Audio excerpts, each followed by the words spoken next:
This episode is brought to you by State Farm.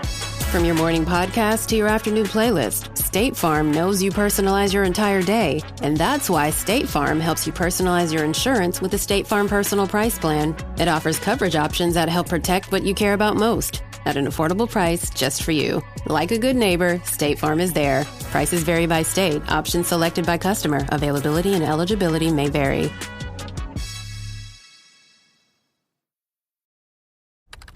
Business taxes.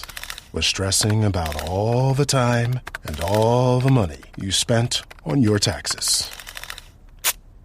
This is my bill? Now Business Taxes is a TurboTax small business expert who does your taxes for you and offers year-round advice at no additional cost, so you can keep more money in your business. Now this is taxes. Intuit TurboTax. Get an expert now on turbotax.com/business. Only available with TurboTax Live Full Service.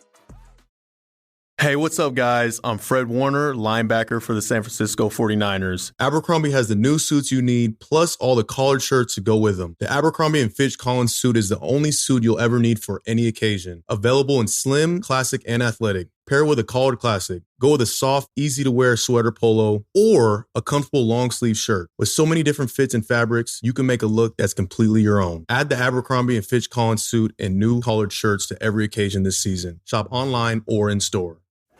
I think you're on mute. Workday starting to sound the same? I think you're on mute. Find something that sounds better for your career on LinkedIn. With LinkedIn Job Collections, you can browse curated collections by relevant industries and benefits, like flex PTO or hybrid workplaces, so you can find the right job for you. Get started at linkedin.com/jobs. Finding where you fit. LinkedIn knows how. Welcome to the Skating Penguin Network, everyone. It is Robbie here in Western Pennsylvania, joined on the other end of the mic by Snail out in Seattle. And we're here to talk a weekend of Penguins hockey, a back-to-back with the Bruins and the Maple Leafs. Before we get into the action, Snail, how are things out there in the West?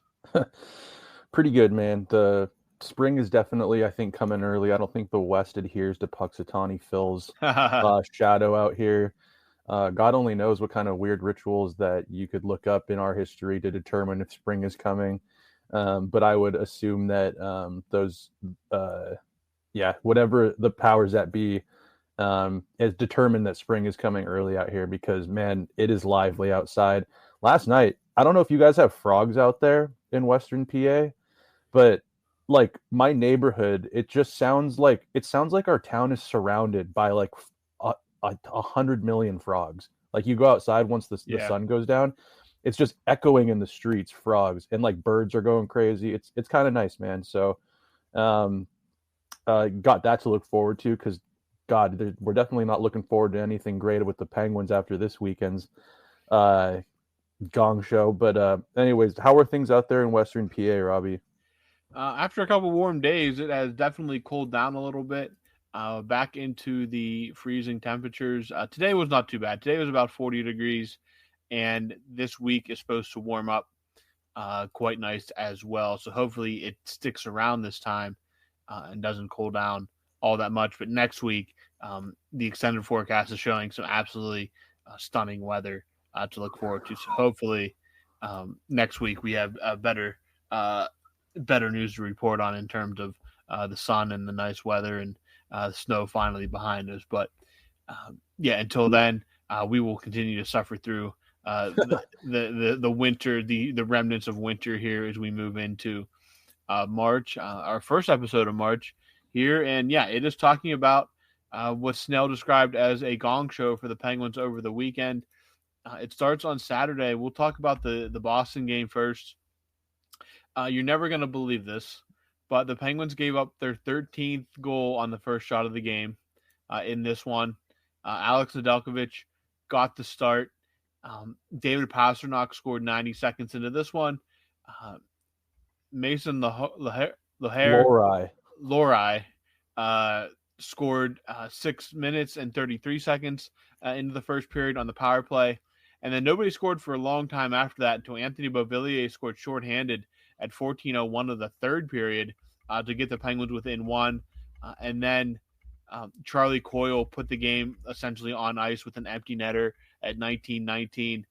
But then the Penguins did find one more. Ricard Raquel, after being goalless for quite a while, finds his 26th of the season. It's a power play goal. And then also gave Crosby a point in this game, which is, I think at this point of the season, the kind of the any silver lining is getting Crosby that record over Gretzky. Yes. But so the Penguins lose 3-2 on Saturday.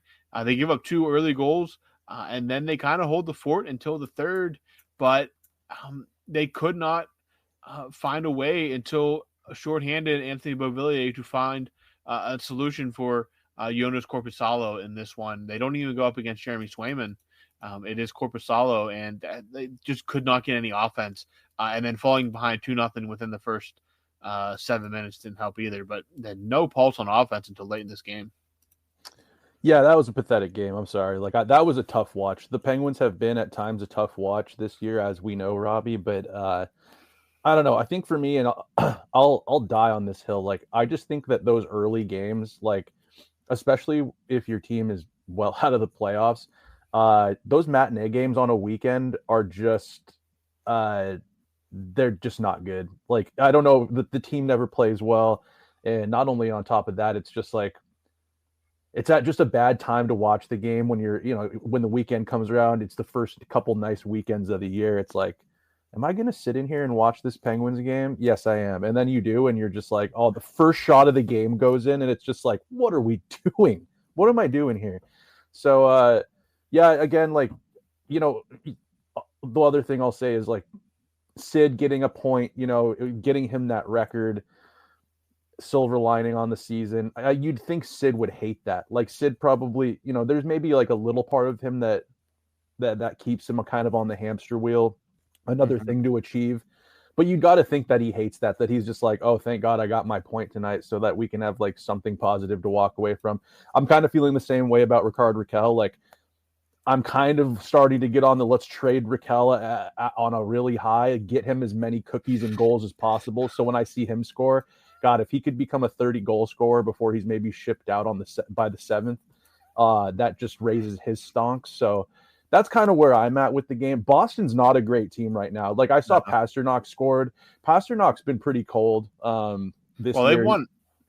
I mean, Tampa Bay. Sorry, it's Tampa Bay that's won 8 in a row. Never mind. Yeah, go ahead. Tampa's hot. Vasilevsky's back to 2019, 2020 form. But Boston's the window for Boston's closing pretty quickly here.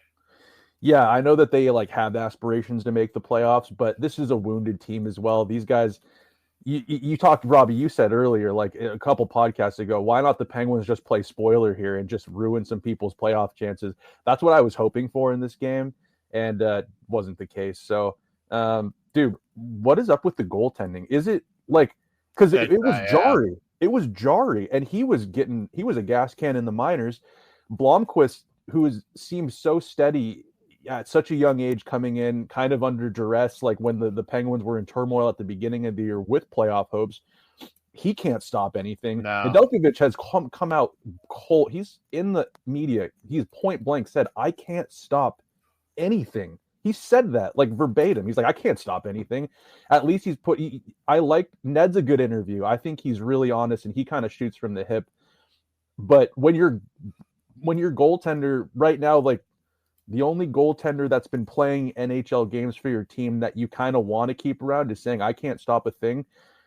I think just for anyone listening, and I'm curious just to pick your brain, what do the Penguins do when it seems that there's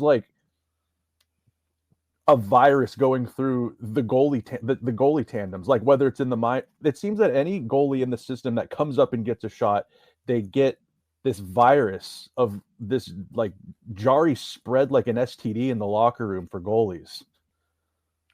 Yeah, I what happened? I don't know. I think it's got to be the coaching. It has to be something. I mean, you can't just. It's just running. It's just going in a circle with some of these guys. I don't know exactly what the cause is, but it all points to the goaltending coach, and it's one of the guys that was not a Dubas guy. He was here already when Dubas came in. So it makes you wonder if a change is coming. I certainly hope so, because it's going to be easier to change a coach than it is to just replace all the goaltenders.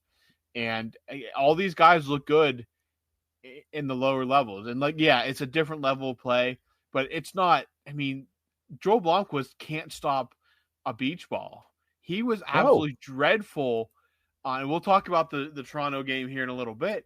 But, I mean, he's now back in the AHL, and we get Tristan Jarry again. I mean, Jarry was not good the other night in the AHL I either. mean, yeah. I just don't know, unless it's we want to – I just don't understand why, if you're going to make that move, why is it not Philip Larson? I mean – he's tied in the AHL for the most shutouts. Philip Larson looks like a great goaltender right now. But he's going to come up to Pittsburgh, and he's going to get the itis, and he's going to all of a sudden he's going to go cross-eyed every time the first shot comes on net. Unless for some reason somebody said something and just wants Jarry to get NHL action before the trade deadline, they want to see the best thing that could happen is Jarry goes out there and blanks the Avalanche. I think. What if he goes on a run? What if he goes on like an 0-16 run, and his stonks go through the roof? And even if he did, I would never trust it. I'm done with the goalies. Out. Yeah. Out. No. I don't want them. No. I've said a couple weeks ago, opening night next year, Sergei Murashov is your number one goaltender. And I want Ned still. I want Ned on this team. I just want him to get some confidence back. The dude is just, he can't. I mean, okay, he was pretty good after giving up those 2 early goals, but man alive, they can't go down in a hole that early against any team. They're not that good. The Penguins don't have the firepower to dig yourself out of those holes every game. And they struggle enough against Boston to begin with. Like they struggle with Boston all the time anyway. They got to find a way to, for once, be the team that scores in the first minute and not give it right back up. And so it was just so frustrating watching the same exact thing happen again. And like you said, Boston's not a good team, but the goaltending is just, it's got to be, there's something that's not working along the line, because you can't mess up this many goaltenders and keep getting away with it. So no, Robbie, this doesn't happen. This doesn't happen anywhere else in the league. You don't hear about any of these stories anywhere. This would be a story at any point in the season. And in all my years of watching hockey and sports, I've seen some goofy stuff, and you've seen some anomalies. I've never heard of a team so snake bitten goalie wise that it almost seems like there's a dark cloud, there's a curse, there's an ailment, a disease that once you go into the Penguins locker room as a goaltender, you get 2 or 3 solid games, and then you fall off a cliff, and it looks like some of these guys don't even really want to put their gear on anymore. We'll get to the Leaf game in a second, but alluding to that, Blomqvist at times in that game, he looked like he froze. He looked like there were the other team was pressuring. It was the weirdest thing. There were times where Blomqvist, it just reminded me of I don't know. I don't even know what it looked like. It looks like, is he ready? Is he frozen? Does he even want to be in the net right now? He looks intimidated, scared, it's too much for him. And he's actually quite poised. He's very talented. That's something that Blomqvist, when he first got brought up, I think we talked about it here. He seemed very poised and calm in net. And then this guy, I don't know what it was. It's something weird's going on, man. And I swear to God, someday maybe we'll get a I don't know, 30 for 30 on it. Yeah. But swinging over to the Maple Leafs game here, this game was just on bath salts. This was a wild hockey game, a very entertaining game. Yeah. So swinging over to Sunday here, another matinee start. And again, a quick start for the Leafs. Max Domi, 2:15 in. Who's having a horrible year too. Yeah, just a dreadful year. I've been saying this. If you're on a slump this year, if you need a slump buster, play the Penguins, because you'll get your confidence back right away. Yeah. But he gets it started, and then 4:39, just a couple minutes later, Connor Timmins makes it 2-0, and just AHL like that, defenseman. He's an AHL defenseman. Just not a good start here. But credit the Penguins, they might be bad, but they will fight like dogs. Well, they when it looked down comes. the ice at the other end, and that the Leafs. Well, yeah, Jacob Wool was not exactly great in this game either for the Leafs. This was not a day for goaltenders because No. at 10:27, Cody Glass gets a deflection on a Ryan Shea shot. It's 2-1, and then just a minute later, Ricard Raquel catching a little fire here, gets his 27th of the year. It's 2-2, and then just about about 2 minutes, a little over 2 minutes later, Sidney Crosby gets his 19th on the power play. It's 3-2, and somehow by some kind of miracle of God, it is 3-2 Penguins after a period of play where they gave up 2 goals in the first 4:39. They come back and they scored 3 goals in about 3.5 minutes. But then the second period starts. Austin Matthews gets number 22. It's 3-3. But then no scoring for a while. And then Brian Rust back on the score sheet again. His 21st of the year from Crosby and Carlson. It's 4-3 Penguins again. But they fell apart at the end of the period. John Tavares makes it 4-4 at 19:04. And then one of the more inexplicable goals you may ever see a team give up. The Penguins have an offensive zone faceoff. This is very important. An offensive zone faceoff with 6 seconds left in the game. Yeah. It goes back to Erik Karlsson. He makes, we will call it an ill-advised pass that is picked off by Matthew Nyes. And Nyes, okay, everything that led up to this goal was bad. From where Nyes shot this puck, it could not go in the net. No goalie that knows how to cut down an angle should ever leave this goal in. Nyes scores, the green light goes on, they review it, and literally by the skin of his teeth, that puck crossed the line with 0.1 seconds left in the second period. It is 5-4 Penguins after 5-4 Leafs after 2 periods of play. Dude, wait, you're moving too quick. Dude, that play, like, you know, we were joking about, like, during the Four Nations, like, someone was gonna, you know, like someone was gonna come for what was his name, so that Quinn Hughes could play it in the game. Like, you know what I'm saying? Oh yeah, Jake Sanderson. Jake Sanderson. When I saw this play, I think someone whistled over from the bench at Karlsson, and it was Dubas, and he gave him the across the neck, and he was like, "We need to lose this game. Like, we are tanking for Michael Misa or whatever." He gave Karlsson the, like, "I'm gonna slit your throat" thing, and then Karlsson goes back, pucks drop, and then he passes it right to Matthew Nyes. And then Blomqvist saw that, and he was just like, I'm gonna let this one in. I have no idea what Blomqvist was doing, because from where, I mean, Nyes only had so much time. He knew he had to shoot the puck from far out. No goaltender in the NHL should be giving up that goal. It just blocker it away, get to intermission at 4-4. Do you think that goal is what got him sent down? I mean, there was a bunch of goals in this game that should not have gone in. The overtime goal shouldn't have gone in. I think Duke saw that goal go in, and he just immediately got on his phone and dialed up a direct bus straight to Wilkes-Barre from Pittsburgh. He's probably texted Blomqvist. He's like, don't even touch your bag. You're going to Wilkes-Barre after that one. Yeah, it's just a bad goal to give up. But they do respond rather quickly. There was an intermission in between all of this, but Ricard Raquel, second of the game, third over the weekend, his 28th, creeping very much closer to Snail's 31 goal prediction. He beats Wool. Wool, again, a bad day for him as well. Nothing great for him to write home about. He'll want to forget this one. He makes it 5-5, and for the next 19 minutes and 50 seconds, there is no scoring. I believe that was the longest stretch of the entire game with no goals. For sure. And they get to overtime where William Nylander scores his 35th of the year, past blocker side again on Joel Blomqvist to win it for the Leafs and send them home with the extra point. But, I mean, I don't know what the book is on Blomqvist, but it seems to be just shoot from anywhere and you have a good chance of it going in, because he can't. I don't know if he's not seeing the puck. I don't know, because none of these goals, like the Knives goal, obviously was a breakaway. There was no screen. The Nylander goal, there was no screen. The Tavares goal, I don't believe there was any screen.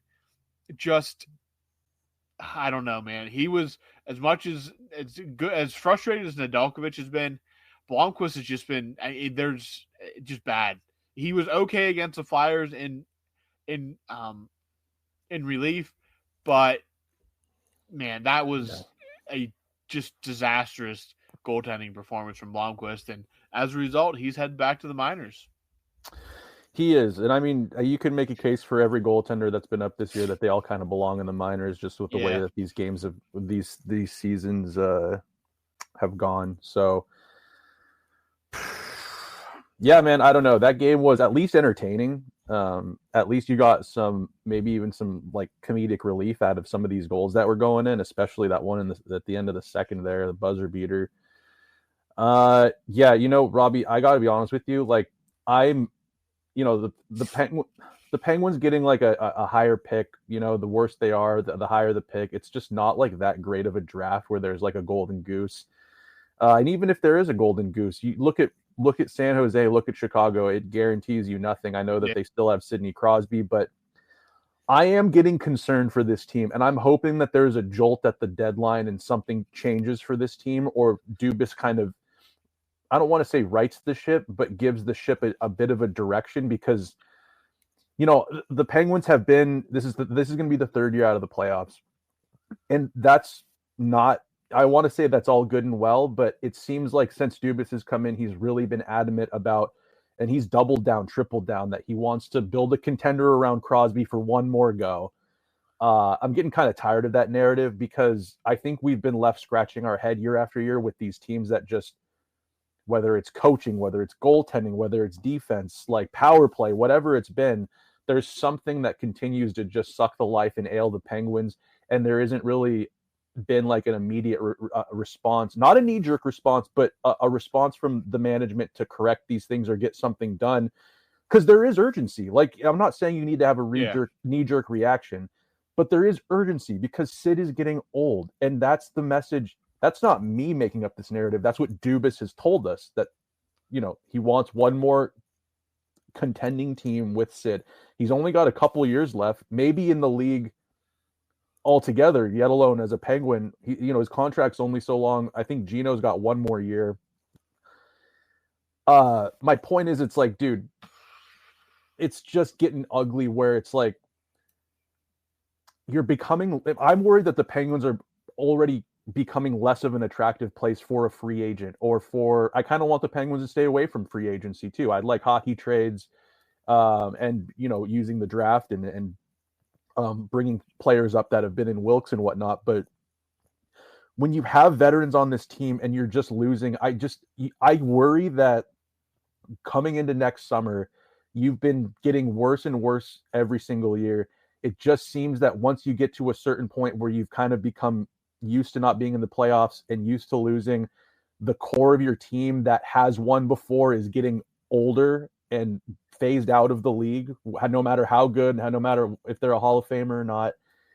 That is inevitable. Like, that gap of culture is getting weaker, and I don't know. It's just worrisome. Like, you've got, like, do you know what I'm trying to kind of say here? Where it's like, once you've lost a few years in a row and you haven't been getting any better, when the mantra of the team has been to try to get younger and compete, it's muddled. It seems directionless. And I just fear that it's not going to be a place where players are going to be exactly excited to go there. It's going to be more of like, oh no, I'm getting shipped to Pittsburgh where it's a mess, as opposed to I'm going to go there and we're going to win. Like, it's a scary place right now. And I disagree with that assessment, actually. Okay. I think Dubas has made clear what the plan is, for the most part. And I don't think it was ever going to be a smooth transition. I don't want to say everything's gone according to plan, because I think the goaltending hurts a lot. I really think that has cost them at least an outside chance at being in the playoff conversation right now. Now, in terms of the future, the goaltending is probably for the best. I mean, if you're looking at trying to get picks and sell off pieces, I'm still like 50-50 if they're going to make a big move at the deadline. I think Erik Karlsson's fully checked out, but I also think he is going to be very picky with where they possibly tried to trade him. Mm-hmm. And that can definitely limit your, at least in season, can limit your options and the value coming back. Rickard Rakell, man, I'm just so like, I don't know what the standard is there. Like, I mean, he still has years on his contract. I'm still on the, okay, trade him, but again, it has to be an absolute haul coming back. And we're talking about guys that are ready to play in the NHL right now. Kind of return a draft pick, I mean, it has to be an absolute banger of a trade. And in terms of that, like, Kyle Dubas holds all the cards with Rickard Rakell, so there's no like expiring contract, force a deal kind of thing. But I think there is an idea of where they're going in the works. And I'm not saying it's going to be smooth. I'm not saying next year they're going to be good. And yeah, it's not a great place to be, but I also don't think they're going to necessarily be big buyers and playing right up against the cap coming into next season, because I think they're going to do everything they can to clear off Jari, Graves, Carlson off the books. With a rising cap, you're going to be able to throw a lot of money at players, and I think that definitely helps. And luckily enough, Crosby is still there. If you keep a guy like Rickard Rakell and Brian Rust, like, there's still good pieces there. Young defensemen, young players. I think you can definitely be an attraction for a lot of free agents on the market come free agency, come July 1st. And I think that there's plenty working in the Penguins' favor, maybe not as much as 5 years ago, where it was like, listen, this is a cup team. The goal is clear. The goal is win a cup, and simple as that. It's been an adventure since then, obviously, but I think there's moves to be made. I think Kyle Dubas is going to be the busiest GM between now and July 1st. I think you're going to see. Really? Yeah, I mean, if he's going to be moving guys like Carlson and Jari and Graves, I think you're going to see a lot of money moved in and out of Pittsburgh these next few years. And I think you take I don't want to call it a loss, but you take a maybe underwhelming return for guys like Graves and Jari to protect assets just to get that money off the books. I think that you swap it for future considerations or whatever just to not retain anything. Again, their value's bad anyway. I mean, Ryan Graves shouldn't be bringing anything spectacular, but guys like Beauvillier and Grzelcyk, I think you're going to get decent value out of them. I mean, I'm not going to say you're going to get a first-round pick, but Seth Jones is not a very good hockey player anymore and just fetched quite a haul from the Florida Panthers going to Chicago. But yeah, I think Dubas, again, a lot will be parsed out in the next 6 months, but I personally see a path or an idea of what they're trying to do. And I think having Crosby still there, and I think just, again, it's still the Penguins. They're still one of the top franchises, one of the pillar franchises of the National Hockey League. The reputation is still there. Kyle Dubas seems to be well liked. We'll see what happens with coaching and stuff like that. But I still think there's an idea and a plan. Obviously, the plan has to be executed. And if we're still in a situation like this next year where it doesn't look like any progress is being made, maybe my tune will be different. But for now, I'm okay with riding out the storm and putting trust in Dubas and the franchise to carry out what the idea is here. Okay. Yeah, I think that's fair too. I don't think you haven't convinced me personally all the way yet, but yeah, I think that, like, man, you're right about one thing is, like, Dubas has got a lot of heavy lifting to do around the roster, and him being busy over the next, 9 months or whatever, 6 months is going to be, I think that's absolutely true.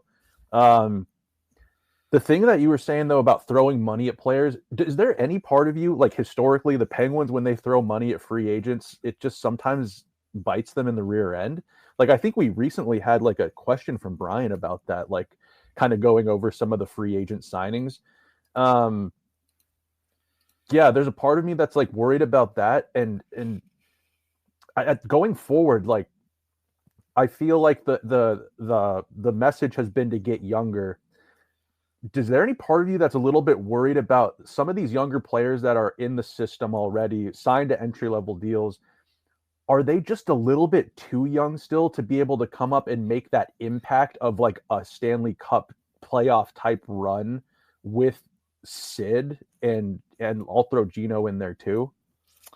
Gino probably certainly. Yeah, well, like yeah. you don't want to throw a guy into the fire too quickly and then screw up the development. And I think that's kind of what they did with McGroarty.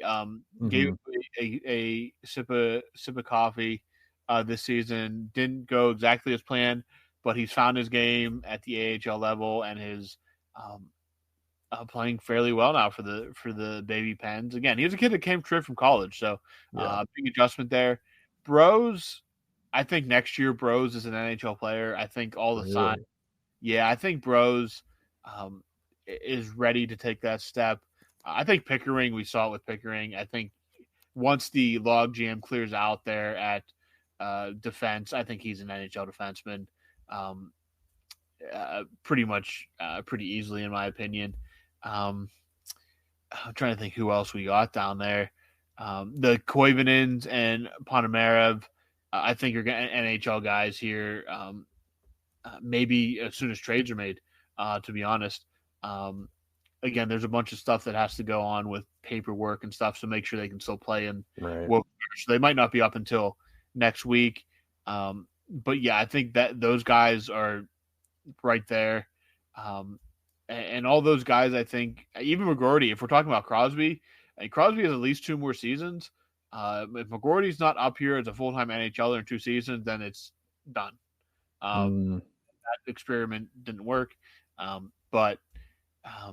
Yeah, I think there's guys down, and then in the ECHL, Murashov is the one that's out there, which is ridiculous. He's in the East Coast. I mean, it's got to be. I mean, when he left to go to the AHL, some of those players had to be like, "Oh, thank goodness," when they have to play Wheeling, and then he goes back down. And right now, with the goalie just mess, it's not doing him any favors. He's way too good for that league. He was almost too good for the AHL. I mean, he was lighting up the AHL. Obviously, small sample size, but hopefully we get that issue cleared out. Wouldn't surprise me if maybe they try to move a goalie at the deadline. If they can get rid of Jari, or I think they definitely want to keep Nedeljkovic unless somebody would really come in with a good package for a backup goalie that they couldn't say no to. I think how often you hear that too? They got to come at us with a pretty good package for this specific backup goalie. I think he's probably better with the young guys than Jari is. He's not as much in competition with guys like Blomqvist or Murashov. Because I mean, I'd like to see Larson get a shot. I mean, I see no reason that he's still in the AHL, to be honest. At least give him his rehearsal, give him his I guess playing interview, if you want to call it, whatever you want to call it, to give him just give him a shot, because at this point the goaltending can't get much worse than it already is, outside of pulling and just putting an e-bug in every night. I mean, but yeah, I'd like to see Larson get a shot. It kind of baffled me they went back to Jari. I know. I've been waiting for this Philip Larson guy to get a shot with the Penguins all year, and I feel like he's been very, I mean, he's the number one goalie. I mean, he's been playing the best out of all the goaltenders, that aren't named Sergei Murashov. At least he's been the best consistently in the AHL this season. Yeah, so I was a little baffled they didn't give him a shot just to try something different, because none of these other 3 goalies have worked this year. Or just see what he's got at the NHL level. Like, why not? I mean, he's played the NHL before. I mean, he has some experience. I would have given him a shot, but maybe there's something going on somebody wants to see Jari back in the NHL for a game, because they only have one more game before the trade deadline. They played Tuesday night in Colorado. That is the last game. They play the day of the deadline, but the game is not until late in the evening. Yeah, because it's like 3 p.m., isn't it, Eastern? No, the Friday game's at 10:30. No. The deadline, the trade deadline, 3 or 4 Eastern or something like that. 3 or 4, something like that. Yeah. And then there's always a log jam. And then like there's always trades that come out. Yeah. But if someone did, Robbie? That kind of gets me a little pumped up. What if some coach, or not coach, some GM was like, "We want to take a look at Jari. Can you bring him up for a couple of games?" And you go to Jari and you tell him, "Dude, I don't know if we have to give you Adderall or Russian gas or whatever, but there's a chance you might be able to get out of here if you show your stuff and you put your gear on." Entirely possible. If he shows up and balls out, I mean, at this point, just get that contract off the books. Give him a fresh start somewhere else. By all means, he's a good guy. Like, there's nothing out there that he's a bad person. And that's what sucks. That he's probably a great guy. That's what sucks about it. It'd be so much easier if these guys are complete shitbags. Like it's so much easier to be like, this guy's a piece of trash. I don't want. I wish he was like John Rocker or something like that. Yeah. I wish he was like a piece of complete garbage. Like, bad and a good person. Okay, they're still a good person, but bad and just a human piece of trash. Just get him off my team. I don't care what you got to do to get him off my team. Like, exactly. And I would feel I would have no problem ripping a guy like that. But unfortunately, he's probably an awesome dude, and he's probably a guy that you'd love to have a beer with and like talk sports. He's probably got a lot of great stories. Like, that's the unfortunate part. Like Nedeljkovic, like, okay, he's struggling, but at least he showed some heart against the Flyers. Like, he flipped out, and the Penguins came back and won that game. Like, at least somebody is showing. And Robbie, I've been waiting for something like that out of this team for 3 years. I think even before I even was on this podcast with you and Garrett, like, I think that was my whole thing was, I don't know if I was putting it eloquently at all. I think I used to scare Garrett and he thought I was a lunatic, but that's what I want out of this team. When you're down and out and you're losing, someone snap and say, wake the up and like, let's get our shit together and try to come back because we're better than this, and lose it a little bit. That's why so many players on this team have been so mild-tempered. That's what I've hated about like watching the Leafs. They've got all this skill. They're the center of the hockey universe. None of those guys have a quick wick. They had to bring in Ryan Reeves. The Penguins, like, there have been so many games where I'm like, I would talk about it on here. I would text it to you or Garrett. Someone needs to show that someone needs to get pissed. This is hockey after all. It's not soccer or footy. It's like, go out and get mad and show a little something. And when they did that and won, I was like, thank you. Did anyone see the reaction that happened because of that? The response. And I just needed a tangent on that for a second because I feel like this team has needed something like that for a long time, and it showed what can happen when you kind of, I don't know, I don't want to say overreact, but it's sports, it's competitive, it's physical, it's a contact sport. You got to show a little emotion once in a while. Yeah, absolutely. And that was the first time it felt like the Penguins have shown really any kind of emotion in quite some time, some kind of fight back. And Nedeljkovic had been really going through it for a couple of games at that point, but he smashed his stick, threw his stick, you could hear that door slam through the TV. Like, oh yeah, again, the doors are heavy, but man, he really ripped that thing. Rickard Rakell was like sitting right there. He's just patted him on the arm, and he went back to who knows what he did back in the locker room. Probably knocked some sticks over or something like that.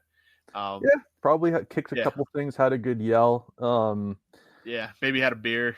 Maybe, yeah. I mean, God, maybe had a beer real quick and sat back on the bench then. And I would love it. Ned seems kind of like a guy that might have a beer after a game. He probably has one in his up in the little cubby up in his little cooler. I thought you were about to say in his blocker. No, that'd be really funny. That'd be really funny. A blocker with a beer hold, like a little beer koozie slot in it. Yeah, he just pops one of them in. After he gives up a goal and just takes a. in the water bottle where they shake it and they throw it up and like watch the drops come down and it's just beer foam. Man, that would really reek smelling like alcohol, or that for beer, for sweat and beer. That's what beer league hockey smells like. Yeah, that's what my roller games smell like. It smells like sweat and cheap beer. Hangover. Yeah. But as for the Penguins, they are out west again. They're in Colorado on Tuesday for a late start against the Avalanche. Darren Dreger, I'm going to bring this up just so we can yell about it. Yes. Darren Dreger, let me get the exact quote because I do not want to screw this up. Don't butcher this one. Yeah, don't want to butcher. I actually have to go. I know where I find it. It's something that I can't believe it was said. Actually, I can.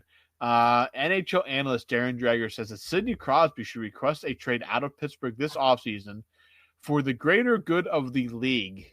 Oh my God. Just get off your soapbox, Dregs. That's what, it's that whole like mania up in Canada. It's a mind virus and it's starting to bleed out from podcasters to actual analysts that are on TV and have airtime. Okay, I want you to understand something, and this is no slight to Sidney Crosby because Sidney Crosby is my captain. It's like in Game of Thrones, I only know one king, and that's the king in the north. That's like Sid for me. I only know one captain, and it's Sid. Like, Sid is amazing. He's great. He's got aura, as the kids say. He's clutch. He's going toe-to-toe with Father Time right now. But, like, for the betterment of the league, like, I'm sorry, but Sid understand me, like all the respect in the world. But even if you trade Sid right now, and let's say he goes to the Avalanche like everyone wants. I know Canada really wants him to come north of the border because someday he's going to probably be on like the Looney or the Toonie, or he's going to be on like something. He's going to be on Canadian currency one day. But let's say he goes to Colorado. I mean, dude, he would be amazing to watch in the playoffs. But Sid's not ripping home 35 goals a year anymore and getting 110 points. Like, for the betterment of the league, do you know what I'm trying to say? Like, it's not like you're trading Connor McDavid right now where he's going to go somewhere and he's just going to torch teams. Sid he's a number one center. He's everything you want in a captain and a leader, but like you trade him, Canada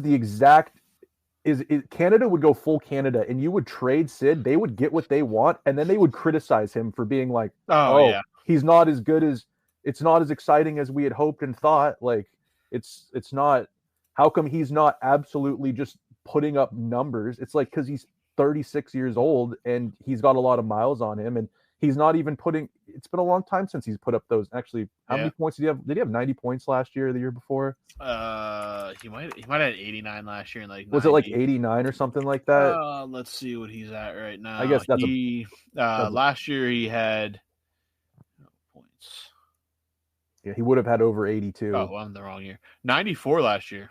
Okay, so I sound like a moron. 93, 94, and 93. He actually went one over last year. He went one better last year than he did the year before. But now he's at 65 and 61. The most he can play is 80 games this year, so he needs 15 points to lock in another point per game season. My point is that Dregs and everyone in Canada is calling for Sid to get traded. The second he gets traded, he's going to be under the microscope. And if he's not putting up McDavid numbers, if he's not going absolute beast mode, and if he doesn't win a Stanley Cup, that's fodder for Canadian media to be like, well, this is the Sidney Crosby you traded for. He's old now. What are you going to do about it? Or does he move again? Like, I could just see them making an absolute shitstorm. That's what Canada does, though. It's like the media. They can't help themselves. They can't just let a sleeping dog lie. Like, they need to always be kind of stirring shit up. You'll have Darren Dreger be like, he'll have an opinion on one thing and something happens, this needs to happen. Then like a year later, he's like, well, that was a big mistake for them. And he was the one calling for it. It just fires me up so much because guys like them just cannot help themselves. They need to just shove it sometimes. And there's a lot of great players in the league. Why don't you focus on, I don't know, some of them or whatever. Focus on the fact that Austin Matthews is having a down year. Focus on the fact that Connor McDavid for the first time is not going to be a Hart candidate. Is that just boring to them now? It's like it's an old toy for them. Yeah, it's why are they not saying that Connor McDavid should be asking to be shipped out of Edmonton? They haven't won a Stanley. The Penguins have won 5 Stanley Cups since the last time the Maple Leafs or Edmonton have won a single Stanley Cup. Or been in a cup. Oh, Edmonton was in that Edmonton cup was final there last year. Edmonton was in 2, actually. Oh God, I was thinking about the Carolina one, but yeah, they were there last year too. They were there last year too. God, recency bias. But geez. Toronto's barely been to the Eastern Conference Finals since Crosby was born. I'm pretty sure Wendell Clark was still playing when the last time the Leafs were in like a meaningful playoff game. Yeah. I think it was like Wendell Clark, Doug Gilmour, and like God, that coach for the Senators, Green. David Quinn. Not Pat Quinn. Pat Quinn was the coach. Oh, yeah. That was probably the last time. And Pat Quinn, rest in peace, God rest his soul. Yeah. I mean, yeah, it's been a long time. So it's just not fun for them to talk about anymore. They've got to pick at the carcass of the Penguins and blah, blah, blah. They did it with the Blackhawks. They're doing it with the Penguins. They don't really talk about the Kings much. They love, I don't know. No, yeah. It's just annoying. It's annoying to hear. For the betterment of the league, that's so dramatic sounding. Yeah, it is. You know what would be better for the league? Why don't you pester Bettman about getting another team north above the border instead of just finding, snowbird locations to stick another one like Houston or, they're probably they'd have to do more work in Canada then if they got another team up there. So they'll just keep it with 7 or whatever it is. But yeah, how about that, Dregs? Yeah, but other than that, the Penguins, they Colorado on Tuesday, and then on Friday night, trade deadline Friday during the day, and then Friday night the Penguins are back in, not back, and they are in Las Vegas for a 10:30 Eastern start against the Golden Knights. So 2 late ones this week for Penguins fans on the East Coast. Snail a little later for you as well. I hate those games too. 6 o'clock and 7:30, I believe. So we did have a mailbag tweet out. So if you guys go to that, we only got a couple questions, not really enough to do anything right now. But I think on Friday, maybe if we have some questions, maybe and see if the Penguins make some moves, sit down and have some talk about the deadline. Even if it's not the Penguins, we can. I'm sure there's going to be some big movement. Any kind of trades whatsoever. Snail and I can sit down and talk about it on Friday after the deadline passes. But other than that, I have nothing left. Snail, do you have anything before we wrap it up? I have a trade deadline proposal for you that I wanted to throw out there. And listeners, I want you to chime in if you even care at this point in the season. So I'm going to go with this. What do you think about this, Robbie? Rickard Rakell, sign and trade. I mean, Rakell has term. Yeah. Rickard Rakell is 31 years old. He's having a career year, maybe not quite a career. He might have had 30 before. Anyways, Brock Besser, he's 28 years old. He needs a new contract. I think Vancouver only wants to give him like 5 years or something like that, around $8 million. I think he wants a little bit longer term. I think with longer term, you could probably bring the AAV down. Would you go Rickard Rakell for a signed Brock Besser at let's just say like God, the term can get sticky too, but with where the cap's going and all that, let's say you get Brock Besser at 7x8. $7 million a year for 8 years. He's 28 years old.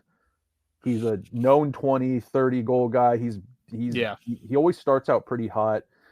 He's really kind of bounced back from, I know he had I think his father passed away and he had like a pretty bad year, but I think he got some help and he's been pretty super good for the Canucks since then. And he was amazing even before that. So Rickard Rakell, Brock Besser, 1-for-1, with Brock Besser coming back with a new contract and a little bit more AAV and some term. Yeah, I mean, obviously the contract would be the huge, that's the huge sticking point there. He's coming off a 40-goal season last year, down a little bit this year, but I think Besser, man, that's a very intriguing proposal because it feels basically a 1-for-1 trade. You get a little bit younger, you get a guy that can score on term. Longer term than Rakell is, a little more expensive. Screw it. Hit the button. Let's go. I like that. I think with Brock, he's a little bit more of a one-dimensional scorer, like we talked about this year. Ricard Raquel can score. He's really been passing the puck well this year. He is. He can rack up the points. He at first he was almost pulling a Boris Kachuk. He was just scoring and not really passing much, but now he's good all over the ice, man. Raquel's a great player, but you know, Dubas has brought up this kind of mantra for the team. They want to get younger. Raquel's up to 24 assists this year. He's really almost caught up to his his goal scoring number as well. I mean, he's gonna probably pass over 60 points, easy over 60 points. Here's the other reason why I think I got my tinfoil hat on. Why I think this trade could really happen is you've got a fellow countryman who's maybe missing some home cooking in Vancouver in Elias Pettersson. Okay. Get the fellow, Four Nations teammates, gonna be Olympic teammates, Ricard Raquel to be Petey's new winger up there in Vancouver, and then you get American Brock Besser back in the U.S. in Pittsburgh, a good old American in a good old American blue-collar city, and you finally, what I've been wanting for so long, you've got that one-timer option on the half wall in the opposite side of Sid finding the seam to Besser. He goes, just tucks it right under the bar for you on the power play. Who says no? Yeah, I mean, it could definitely be something that works out. He just turned 28 years old. He's almost 4 years younger than Ricard Raquel. Raquel's about 2 months away from 32. So you definitely would get significantly younger with this trade. A guy that scored 40 goals in this league. Not that Raquel hasn't, but a guy that's producing good point totals year in and year out. Has had some health bumps, but neither worse for wear there. Mm-hmm. All rookie guy, second for a Calder, some pedigree there. Yeah, I mean, if you could make something like that work, I would. Yeah, I think I'd hit accept on that trade. I think you'd have to, but we'll see what happens. I think Brock might be moving out of Vancouver. But yeah, man, we should maybe in one of these days coming up, we should have like a trade deadline episode. Yeah, I think Friday after the deadline passes, it doesn't have to be right away because we'll want to let some trades trickle in. Right. If anything, so maybe Friday evening, because I know Wednesday and Thursday I'm pretty much out of commission with stuff going on. But if you guys get some questions in, we'll do a mailbag as well. If not, we'll just throw them into the trade deadline episode as well and get those answered. There's a few hanging around there, but for now, that's all I got. Snail, are you? That's all I got. All right, let's get out of here, everyone. Yeah. So head to the Twitter account, get your mailbag questions in. Snail and I will get to them. But as for Snail, I am Robbie. We will talk to you guys later this week. Have a good trade deadline if we don't talk to you before then. But we will talk to you shortly after that. So, yeah, that's all for this one.